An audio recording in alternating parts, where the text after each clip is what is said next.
ముందుగా వేదిక టీవీ ప్రేక్షకులకు స్వాగతం. వేదిక టీవీ చేపడుతున్న సర్వే ఏదైతే ఉందో ఇది కేవలం ప్రజల అభిప్రాయాలు మాత్రమే. వేదిక టీవీ అభిప్రాయం కాదు. నిజాన్ని నిర్భయంగా ప్రజలతో మాట్లాడి చర్చించడానికి వేదిక టీవీ ఎల్లప్పుడూ కృషి చేస్తుంది. ఇందులో భాగంగా ఈరోజు నల్గొండ జిల్లాకు రావడం జరిగింది. మరి నల్గొండలో ఉన్నటువంటి ప్రజలు రేవంత్ రెడ్డి గారి పాలన విధి విధానాలు ఎలా జరుగుతున్నాయి, మరి రేవంత్ రెడ్డి గారు ప్రవేశపెట్టిన 6 గ్యారంటీలు కానీ సంక్షేమ పథకాలు కానీ ప్రజలకు ఏ విధంగా చేరవేరుతున్నాయి, మరి గతంలో కేసీఆర్ గారి పాలన ఏ విధంగా ఉంది అని ఇక్కడ ఉన్నటువంటి ప్రజల అభిప్రాయం తెలుసుకునే ప్రయత్నం చేద్దాం. నమస్తే సార్. నమస్తే అండి. మీ పేరు సార్? నా పేరు రజనీకాంత్ అండి. ఏం చేస్తుంటారు సార్? అది బిజినెస్ అండి, కిరాణం షాప్. సీఎం రేవంత్ రెడ్డి గారి పాలనపై మీ అభిప్రాయం ఏంటి సార్? అభిప్రాయం ఉందండి, ఇది 6 స్కీములు అన్నాడు. 2 స్కీములు ఏమో వస్తున్నట్టుంది. ఒక బస్సు ఒకటి, గ్యాస్ ఒకటి. బస్సు అయితే నడుస్తుందండి. ఇంకా గ్యాస్ 2 నెలలు పడితే 3 నెలల నుంచి బంద్. కథం ఇప్పుడు పడతలేదండి. అంతే, ఇక అంత మాత్రం పెట్టుకున్నాక అది వస్తే రావు నమ్మకం లేదు సార్. ఇప్పుడు ఎన్నోసార్లు పెట్టుకున్నామండి. ఇంత మేము పెట్టుకున్నాము, రాలేదండి ఇప్పటిదాకా. ఇంకా మరి గతంలో కేసీఆర్ గారి పాలనపై మీ అభిప్రాయం ఏంటి సార్? ఇక అవన్నీ మంచిగా చేసింది సార్. అతను ఇక ఎందుకు ఓడగొట్టి తెలియదు. ఇక జనాల ఆశ 6 స్కీములు 6 స్కీములు అన్నీ వస్తాయి అనుకున్నారు. ఏవి రావట్లేవు. 2 వస్తున్నాయి. 2 ఒకటి కంపల్సరీ వస్తుంది బస్సుది, మీద గ్యాస్ది రావట్లేదు. అది కూడా రావట్లేదు. Thank you sir. నమస్తే సార్. నమస్తే అండి. మీ పేరు సార్? గోపాల్, ఏం చేస్తుంటారు sir? Retired employee. CM Revanth Reddy గారి పాలనపై మీ అభిప్రాయం ఏంటి సార్? పాలన అంటే అది అంత కరెక్ట్ లేదు. బడ్జెట్ చూసుకొని పాలన నడిపించాలి. బస్సు ఫ్రీ పథకం అనేది వేస్ట్. యాంటీ టీఆర్ఎస్ ఓటింగు రాష్ట్రంలో ఉన్నది. అది గమనించకుండానే తొందరపడి ఈ 6 గ్యారంటీలు అనేది ముందు ప్రకటించడం అది ఒక రాంగ్ జరిగింది. ఇంకోటి, రైతు రుణమాఫీ అని పోయిన గవర్నమెంట్ 1 లక్ష రూపాయల వరకు సగం రైతులకు చేసి వదిలేసింది. ఆ సగం కంప్లీట్ చేసుకుంటే అయిపోవు. ఎక్కువ పర్సెంట్ 2 లక్షలని చెప్పే వరకు ఎక్కడ బడ్జెట్ లేక ఇవ్వలేకపోతుంది. ఇప్పుడు పరిపాలన అంతా అస్తవ్యస్తంగా ఉంది రాష్ట్రంది. ఇక గతంలో ఉన్న అప్పులు చాలా అయినాయి. ఆ అప్పులు వడ్డీలు కట్టలేక గవర్నమెంట్ తలకాయ పట్టుకొని కూర్చుంది. ఇటు ఉద్యోగస్తులకు కానీ ఇంకా అనదర్ రైతులకు కానీ కాలం లేక పరిస్థితి బాగాలేదు. ఇంకా ముందు అది ఇస్తాం ఇది ఇస్తాం అని ఉచిత పథకాలు అనేవి చెప్పడం రాంగ్ విన్నదా. ఇప్పుడు కేసీఆర్ గవర్నమెంటు మళ్ళీ వస్తే సగం రాష్ట్రం అమ్ముతాడని ప్రజలలో టాక్ ఉండే. గ్రౌండ్ లెవెల్ రిపోర్టు తీసుకోక వీళ్ళు కూడా కాంగ్రెస్ తొందరపడి వాగ్దానాలు చేసింది. ఆ వాగ్దానాలు నిలబెట్టుకోలేదు. మొత్తం వచ్చే బడ్జెట్ నెలకు ఎంత వస్తుందో అంత కూడా ఇస్తే కూడా సరిపోదు. కాబట్టి తగ్గియాలి, ఉచిత పథకాలు తగ్గియాలి చాలా వరకు. మ్యాక్సిమము ఇక 2 అన్నట్టే ఉంది. ఒకటి మంచిది, ఒక చెడు అని చెప్పుకుంటట్లేదు. ప్రజలలో కడుపుమంట. ప్రజలు ప్రభుత్వం ఏమిస్తుందా అని ఎదురు చూడకుండా పరిపాలన నడపాలండి. ఎప్పుడు ప్రభుత్వం ఏమిస్తుంది పేపర్ చూసి న్యూస్ చూసి ప్రభుత్వానికి ఎదురు చూడకుండా పని కల్పించాలి. అప్పుడు రాష్ట్ర బడ్జెట్కు ఇబ్బంది జరగదు. నెక్స్ట్ ఇక ముందు ఇంకా కొంచెం టైము ఉంది కదా, 15 నెలలు అయింది కాబట్టి ఇంకా ముందు ఏమన్నా సక్రమంగా ఇప్పటికి కూడా బస్సు ఉచిత పథకాన్ని హాఫ్ టికెట్ అన్న పెడితే లేడీస్కు బాగుంటుంది. జనమే అంటుర్రు, వాళ్ళే లేడీసే అంటుర్రు. ఈ పెట్టి మమ్మల్ని సీట్లు లేకుండా చేస్తుర్రు అని మగవాళ్ళు ముట్టుకుంటుర్రు. అట్లా కొన్ని చాలా ఉన్నాయి అవకతవకలు. అది సరి చేసుకుంటే బాగుంటుందని నా రిక్వెస్ట్.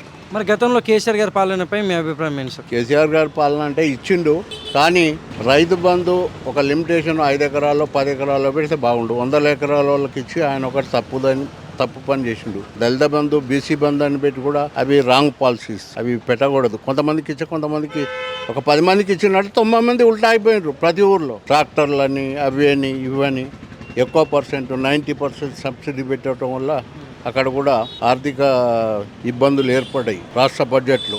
అవి జరగకుండా చూసుకొని మనకు ఎంత ఉన్నది, కుండలో ఎంత అన్నం ఉంది, ఎంతమందికి పెట్టగలుగుతాం అనే ఆలోచన లేకుండా పరిపాలన చేయడం తప్పండి. Thank you sir. నమస్తే సార్. నమస్తే అండి. మీ పేరు సార్? నా పేరు జీవన్. ఏం చేస్తుంటారు సార్? నేను mobile shop Nalgonda. CM Revanth Reddy గారి పాలనపై మీ అభిప్రాయం ఏంటి సార్? ఇప్పుడైతే మంచిగా ఉంది. ప్లస్ మేమైతే ఫ్రీ కరెంట్ వచ్చింది మాకు. గ్యాస్ అయితే రాలేదు. కానీ రేవంత్ రెడ్డిది ఇంకా ఏంటిది పథకాలు ఉన్నాయి కదా, అన్నీ అయితే అమలు చేయలేదు. కానీ చేసిన కాడికైతే మంచిగా ఉంది. ఏమో మరి చేస్తారో చేయరో తెలియదు. ఆ ఫ్రీ సర్వీస్ తీసేసి ఏదైనా మంచిగా చేస్తే బాగుంటుంది అనిపిస్తుంది. బస్సు ఫ్రీ సర్వీస్ తీసేసి ఇంకా ఏదైనా బాగుంటే మంచిగా ఉంటుంది అనిపిస్తుంది. మరి గతంలో కేసీఆర్ గారి పాలనపై మీ అభిప్రాయం ఏంటి సార్? కేసీఆర్ గారు కూడా మంచిగా చేసినట్టు అనిపించింది, కానీ చాలా లాస్ ఉంది. ఏమంత మంచిగా అయితే నాకు అనిపించలేదు. ఏమో ముందు ఎవరు వస్తారో దాన్ని బట్టి ఎట్టుంటుందో. నాకైతే ఎటువంటి సహాయం అందలేదు. కేసీఆర్ గారు ఉన్నప్పుడు నయా పైసా అందలేదు నాకు. వస్తున్న ఏమంటారు ఆ భూమిది కూడా నాకు రాలేదు, ఏది రాలేదు అసలు. కాంగ్రెస్ పాలన ఉన్నప్పుడే అప్పుడు కూడా ఫ్రీ రేషన్ కార్డు ఇచ్చిండ్రు. మళ్ళీ ఇప్పుడు వచ్చినాక కూడా కాంగ్రెస్ వచ్చినాకనే మాకు గ్యాస్ది ఫ్రీ వచ్చింది, బస్సుది ఏంటి అందరికి ఆడవాళ్ళకి ఫ్రీనే వచ్చింది, కరెంట్ బిల్లు కూడా మాకు ఫ్రీ వచ్చింది. కాకపోతే గ్యాస్ ఒక నెల వచ్చిన తర్వాత ఎందుకు ఆగిపోయింది తెలియదు. కతిమీద అయితే అంతా బాగుంది. రేవంత్ రెడ్డి పాలన నిజంగా మంచిగా ఉంది. Thank you sir. Okay, welcome. నమస్తే సార్. నమస్కారం అండి. మీ పేరు సార్? నా పేరు సత్యనారాయణ. ఏం చేస్తుంటారు సార్? బిస్లరీ కంపెనీలో సేల్స్ ఆఫీసర్ చేస్తాను. సీఎం రేవంత్ రెడ్డి గారి పాలనపై మీ అభిప్రాయం ఏంటి సార్? సీఎం రేవంత్ రెడ్డి గారి పాలన గురించి ప్రజలలో భిన్నాభిప్రాయాలు అయితే ఉన్నాయి. ఇంతకంటే సీఎం రేవంత్ రెడ్డి గారి పాలన కంటే ముందు చేసిన కేసీఆర్ గారి పాలన మీదనే ప్రజలు ఎక్కువ మక్కువ చూపెట్టారు. బట్ సీఎం రేవంత్ రెడ్డి గారి పాలనలో అంటే ప్రజెంట్ అయితే కొద్దిగా వ్యతిరేకత అయితే చాలా ఉంది. ఎందుకంటే ఇప్పుడు ఏ పథకాలు పెట్టినా కనుక ఇబ్బందికరమైన పథకాలు, ఉదాహరణకు మహిళలకు ఆర్టీసీ బస్సు ఫ్రీ పెట్టారు. దానివల్ల మహిళలకైతే నాకు తెలిసి ఎలాంటి ప్రయోజనం లేదు. దానికంటే వృద్ధులకు లేకపోతే వికలాంగులకి ఇటువంటి వాళ్ళకు ఫ్రీ పెడితే బాగుంటుంది. అందరూ మహిళలకు పెట్టకుండా కొంతమంది కేటగిరీ వారిగా వృద్ధులకు కానీ వికలాంగులకు కానీ ఫ్రీగా పెట్టాలి. అండ్ వచ్చేసి దానివల్ల చాలా సఫర్ అవుతున్నారు జనాలు ఆర్టీసీ వల్ల. ఇంకా ఉచిత విద్యుత్ కనుక నాకు తెలిసినంత వరకు అయితే అందరికీ అవసరం లేదు. అందరికీ కాదు, అసలు ఎవరికీ అవసరం లేదు. ఎందుకంటే అందరూ వాడుకుంటున్నారు.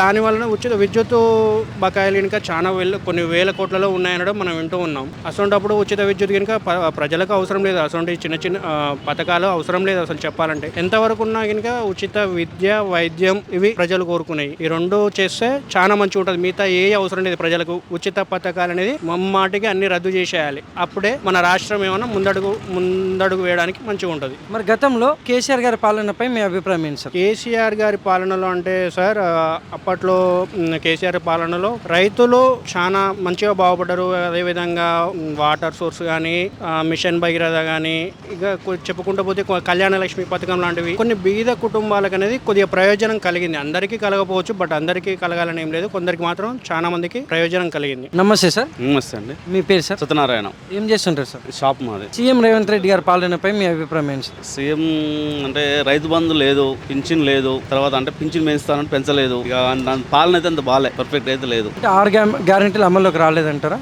రాలే కదా. ఫ్రీ బస్ అని ఇచ్చిండు, కుట్టుకొని వస్తారు ఆడోళ్ళు జడలు పట్టుకొని. దాని బదులు ఏమన్నా కాకపోతే ఛార్జీలు తగ్గిస్తే బెటర్. అంటే ఫ్రీ బస్ తీసేసి ఛార్జీలు తగ్గిమంటారు లేడీస్కి. తగ్గిస్తే మంచిది, అందరికి అందుబాటులో ఉంటుంది. మరి గతంలో కేసీఆర్ గారి పాలనపై మీ అభిప్రాయం ఏంటి సార్? ఇప్పుడు మంచిగానే ఉంది, వాటర్ ప్రాబ్లం లేదు, వాటర్ ఇచ్చిండు మంచిగానే, అన్న మంచిగానే ఉంది. అది రైతు బంధు అనేది కొద్దిగా ఎక్కువ ఎకరాలకు ఎక్కువ ఇచ్చిరని అన్నారు, కానీ అది పెద్ద సమస్య అయితే ఏం కాదు. టైం టు టైం పడ్డది రైతు బంధు, రైతు భరోసా అంతా మంచిగానే ఉంది. Thank you sir. Okay, thank you.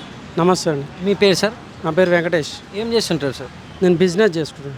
CM Revanth Reddy గారి పాలనపై మీ అభిప్రాయం ఏంటి సార్? సీఎం రేవంత్ రెడ్డి పాలన అనేది ఇంత ముందుకు బాగుండే సార్. ఫస్ట్లో రాను ఏమైందంటే మొత్తం క్షీణించిపోయింది. ఏ విధంగా అంటే ఇప్పుడు 6 గ్యారెంటీలు అనేది అమలు చేయలేదు ఇంతవరకు. రైతు రుణమాఫీ సరిగా అమలు చేయలేదు. రైతు రుణమాఫీ ఏముంది, 2 లక్షల లోపు అన్నాడు. మరి ఇంట్లో 2 లక్షల లోపు అన్న వాళ్ళకు 2,10,000 ఉంది కొంతమంది. మరి 2 లక్షల వరకు చేసి 10,000 ఆపొచ్చుగా, చేయలేదు. అంది రైతు బంధు అన్నారు, రైతు భరోసా చేసిండా?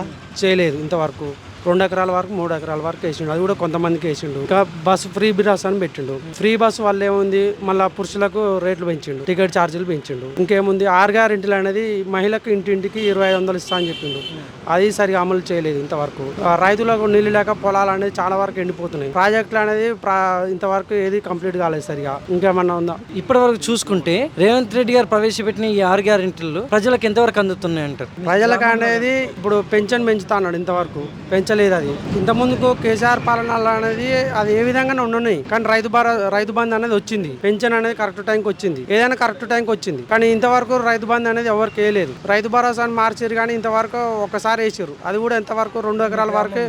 మా గ్రామంలో 2 ఎకరాల వరకే వచ్చింది. ఆ 2 ఎకరాల వరకైనా మాది శాలిగవరం తిరుమలాయంగూడెం. అది 2 ఎకరాల వరకైనా కొంతమందికి భూమి సర్వేలు చామల కిరణ్ కుమార్ రెడ్డి గారు అయితే ఇప్పుడు ఏముంది, భూ సర్వే అనే పేరుతోనే ఆపేసారు. ఇంతవరకు అది సరిగా అమలు కాలేదు. ఇంకా ఇక రుణమాఫీ అనేది ఎవరికి సరిగ్గా కాలేదు. 1 లక్ష లోపు వరకు అయింది. అది కూడా 2 లక్షల మీద ఉన్న వాళ్ళకు 2 లక్షల వరకు చేసి మిగిలిన అమౌంట్ అనేది ఆపేస్తే అయిపోతుండే, కానీ అది చేయలేదు. కొంతమందికి ఇంట్లో ఎక్కువ ఉన్న భూమి ఉన్న వాళ్ళకు కూడా లక్ష వరకు తీసుకున్నారు, కొంతమంది తీసుకోలేదు. ఆ రుణమాఫీ అనేది వడ్డీలకే సరిపోతుంది కానీ ఇంతవరకు సరిగా అమలు అయితే కాలేదు.